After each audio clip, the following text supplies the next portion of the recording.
Part 34. Who the fuck did I marry? So the aunt told him, I'll send you money, come home. I'm yelling in the background, by the way. I'm not standing there calmly. I'm yelling. I said, oh, he got money.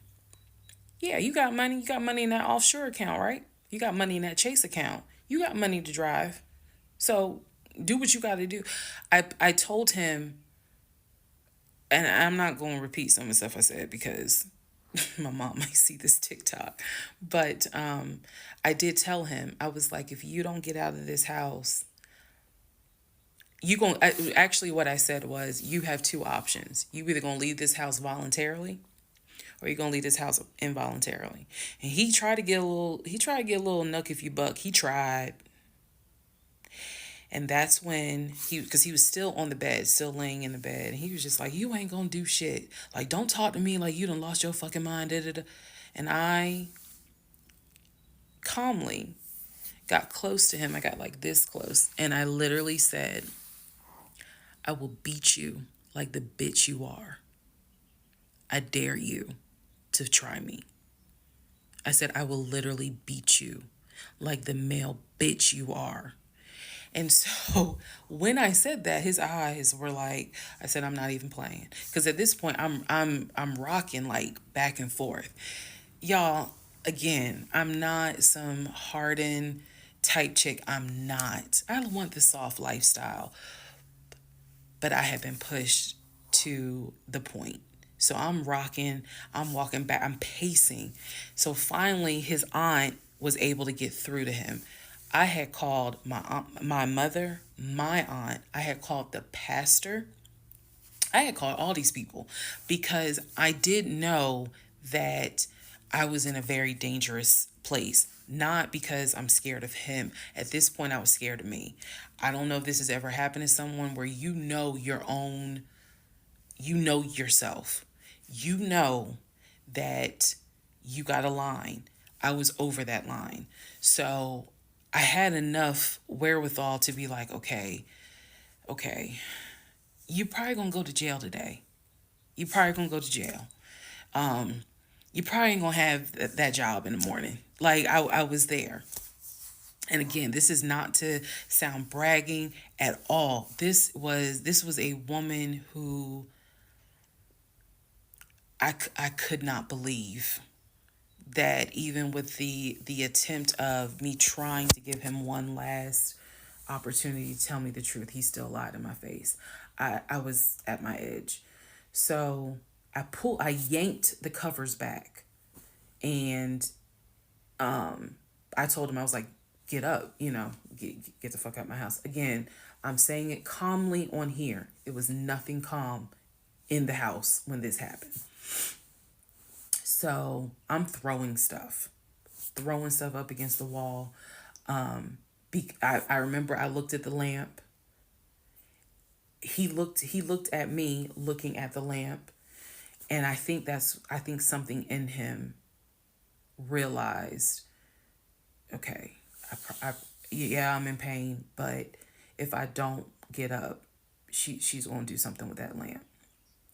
So he does get up. He is still on the phone with the aunt because the aunt was pretty much like, keep me on the phone. She did not want him to hang up. He throws some stuff together. Again, keep in mind, he has all his stuff in the house.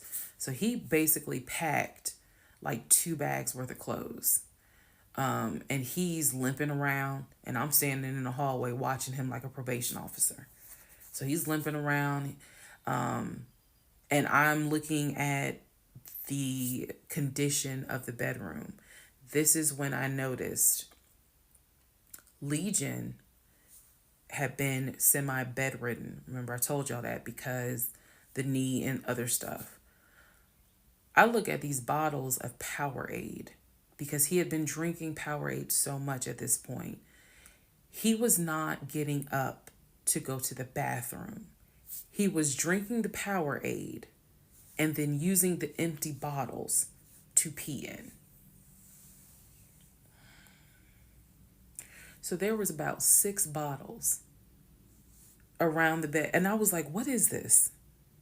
Because again, I hadn't really been going in that room. I was busy being CIA, FBI, and Homeland Security for the past 2 weeks. So I was like, what is this? He was like, I'm going to throw it out. He grabbed a trash bag, put the bottles in there. And I said, what are in those bottles? I said, tell me. And I said, I think I started like twitching. Like, tell me. That is not piss in those bottles. He was like, I couldn't make it to the bathroom. I was in too much pain. So at this point, I'm even more like, yeah, get the fuck out. Get out. Um, get out of my house. So I helped him while he was packing his bags. I went downstairs. I took the house key off of his keys.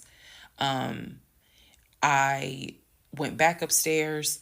He had his two bags. I grabbed the two bags. Yes, I did. I grabbed the two bags. I had opened up the garage. I had already popped the trunk for his car and threw the bags in the car. I did that because I was like, you getting out this house. You getting out of this house today.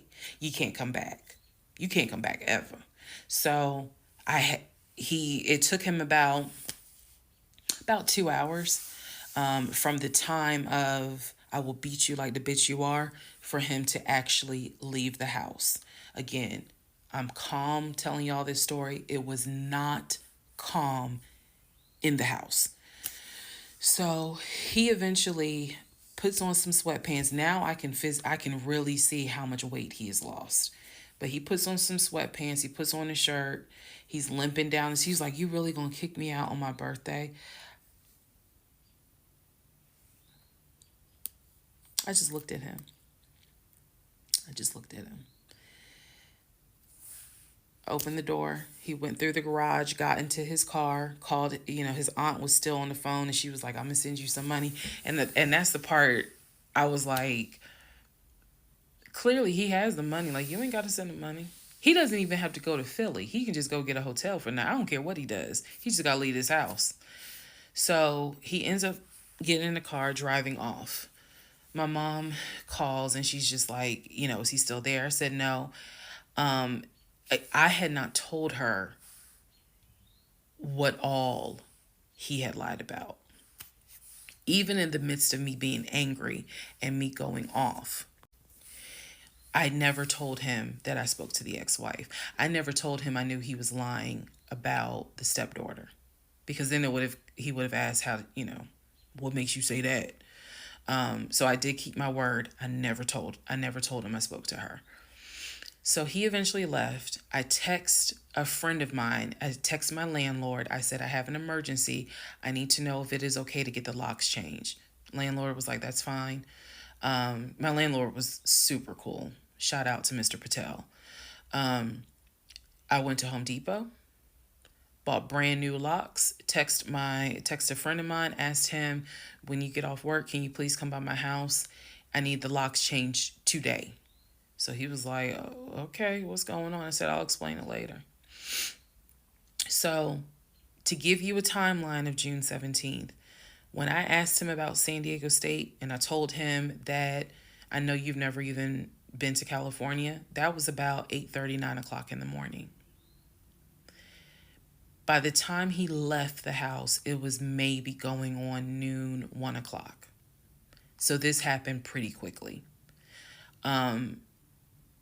If you're wondering why did you even ask him, I already knew that I wanted out. I knew that.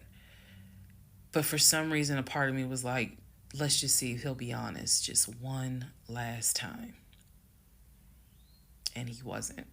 And it sent me into a rage. And then he lied to his aunt saying, I ain't never lied to her.